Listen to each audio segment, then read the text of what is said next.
Hello friends, ये लिखावट मैंने खुद लिखी है, सो अगर मुझसे कोई गलती हो गई हो मुझे माफ़ कर दीजिएगा। तो चलिए स्टार्ट करते हैं। कोविड-19 कोरोना वायरस का एक रूप है जिसकी शुरुआत कैसे हुई और क्यों हुई सही से कुछ साबित नहीं हुआ है, पर ये सबसे पहले चाइना में आया था और चाइना की कुछ गलतियों से बहुत सारे देशों में फैल गया। इतनी भयानक बीमारी मैंने अपनी लाइफ में नहीं देखी। अगर किसी को ये बीमारी हो जाए तो उसके पास रहने से, उसकी छुई हुई चीज़ों को छू देने से, हमारे पास उसके छींकने या खांसने से हमें ही हो जाए ये बीमारी। तेज बुखार, सूखी खांसी, सांस लेने में तकलीफ, अभी तक तो यही लक्षण पता चला है, पर आज भी बहुत सारी बातें राज हैं।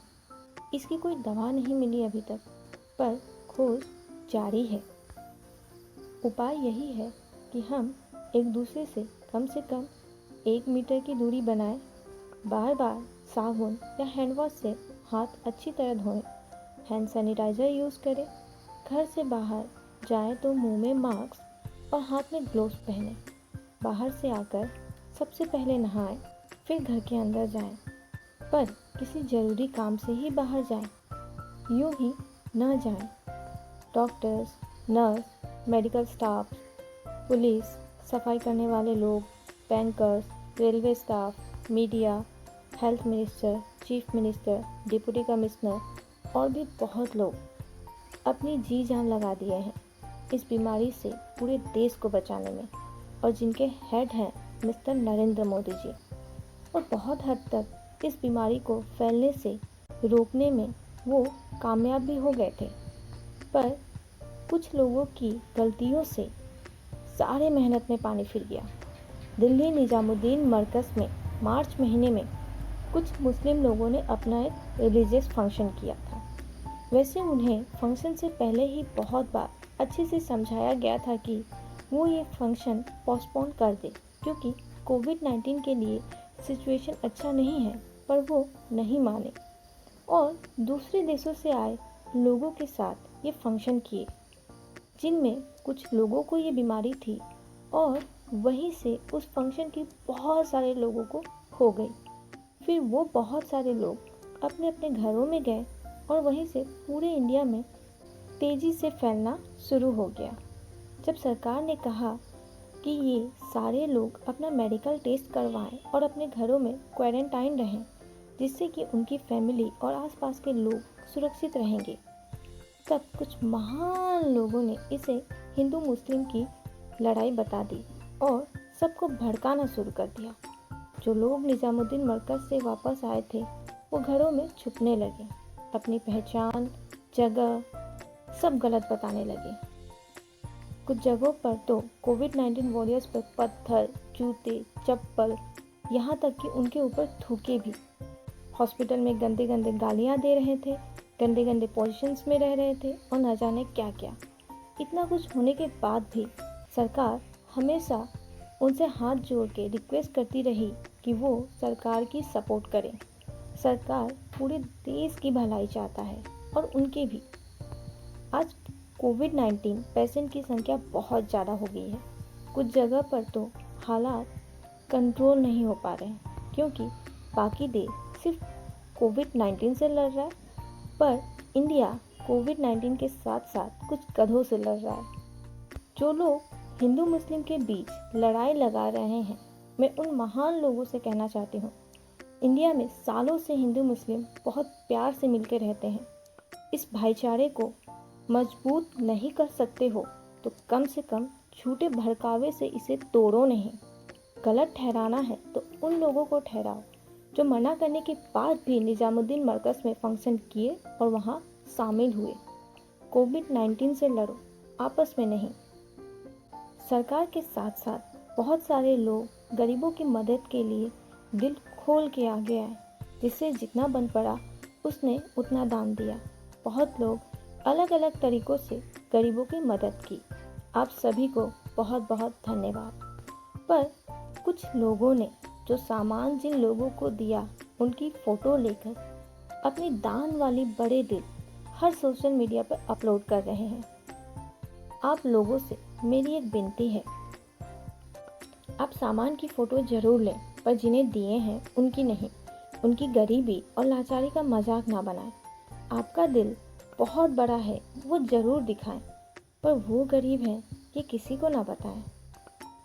सरकार गरीबों के लिए बहुत सारे साधन दे रही हैं, पर कुछ जगह पर कुछ करप्ट लोगों की वजह से सारे साधन सही ढंग से उन तक नहीं पहुंच पा रहे। अरे, आप लोगों ने तो जिंदगी भर करप्शन की है, इस बीमारी वाले सिचुएशन में तो ना करें। गरीबों की मदद करने से उनकी दुआएं मिलती हैं और उनका सामान खाने से बद्दुआएं भी जरूर लगेंगी। पर शायद सरकार से एक गलती हुई। लाखों लोग जो काम के सिलसिले में अपने गांव से शहर में गए थे कुछ पैसे कमाने, जिससे कि वो अपने परिवार का पेट पाल सके, अचानक से लॉकडाउन से उनके काम और सर के ऊपर छत दोनों जैसे छिन गया।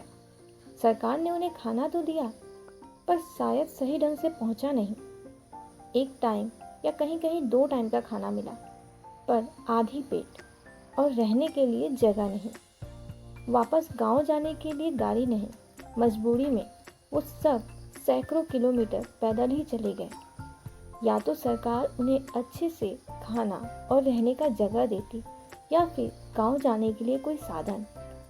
वो जिस कंपनी या इंडस्ट्री में काम करते थे, क्या वहाँ के मालिक की कोई जिम्मेदारी नहीं थी अपनी ही कंपनी में काम करने वाले लेबर के लिए? मालिक, एक बात सोचिए, कल जब सब सिचुएशन ठीक हो जाए, पर ये सारे लेबर अपने गांव में ही कुछ काम करें और वापस ना आए, तब आपकी कंपनी कैसे चलेगी? जब से लॉकडाउन हुआ है, सब अपने अपने घरों में हैं। कहीं कोई किसी की एक झलक को तरस गया है, तो कहीं हर रोज एक ही चेहरे को देख देख कर बोर हो गए हैं। कहीं कुछ लोग अपने पड़ोसी को सिर्फ नाम से जानते थे, अब वहाँ सब एक दूसरे को चेहरे से भी जानते हैं। जो सालों से घर नहीं गए थे, वो आज अपनी फैमिली को फुल टाइम दे पा रहे हैं और अपनी फैमिली मेम्बर्स को बहुत अच्छे से जान पा रहे हैं।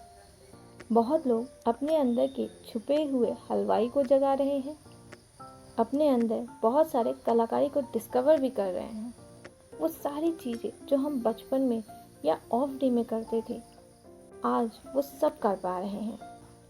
इस लॉकडाउन के सबसे बड़े बेनिफिशियल लोग जो लॉकडाउन से पहले भी बस खाते थे, सोते थे और अपने पेरेंट्स के पैसों पे बहुत सारे लग्जरी लाइफ की शॉपिंग करते थे और पेरेंट्स का केयर भी नहीं करते थे, आज वो यही सब कर रहे हैं। पर बेचारे पेरेंट्स अब कुछ बोल भी नहीं पा रहे हैं, क्योंकि अभी तो लॉकडाउन है ना। Work from home and study from home के नाम पे कुछ लोगों ने तो जान ही निकाल दी है। मानो जैसे घर में रहने से 24 घंटे नहीं 50 घंटे मिलते हों। सारा मैडम, कुछ वर्कर्स या स्टूडेंट्स बदमाशी करते हैं, और कौन करते हैं वो भी आप अच्छे से जानते हैं। पर सब ऐसे नहीं हैं। कुछ लोगों की सच में इलेक्ट्रिसिटी या इंटरनेट या डिवाइस प्रॉब्लम हो सकती है। कुछ जगहों पर एनवायरनमेंट प्रॉब्लम भी हो सकती है। सो आप कुछ बदमाशों की वजह से सभी को एक तरीके से जज ना करें। बहुत लोगों की वर्किंग प्रोफाइल चेंज हो गई है, वहीं किसी की वर्किंग प्रोफाइल में कुछ चेंज नहीं आया। वो सारे लोग जो घर के काम करते थे, माँ, बहन, भाभी, बीबी, चाची, मामी और भी बहुत लोग, खाना बनाना, झाड़ू पोछा, बर्तन, कपड़े, वो सारे काम आज भी वैसे ही हैं। ऊपर से कुछ लोग अब घर में रहने से हर रोज़ खाने में फरमाइश करते हैं या फिर 10 तरीके की बातें भी करते हैं। आप सभी फरमाइश करने वालों से मेरी रिक्वेस्ट है, अगर आपको फरमाइश करनी ही है तो किचन में जाके उनकी हेल्प करें या फिर फरमाइश ही ना करें। अंत में मैं आप सभी से यही कहना चाहूँगी कि एक दूसरे की मदद करते हुए कोविड-19 से बचें, घर में रहें, सुरक्षित रहें। फिर मुस्कुराएगा इंडिया, इस उम्मीद के साथ। जय हिंद, जय भारत, धन्यवाद।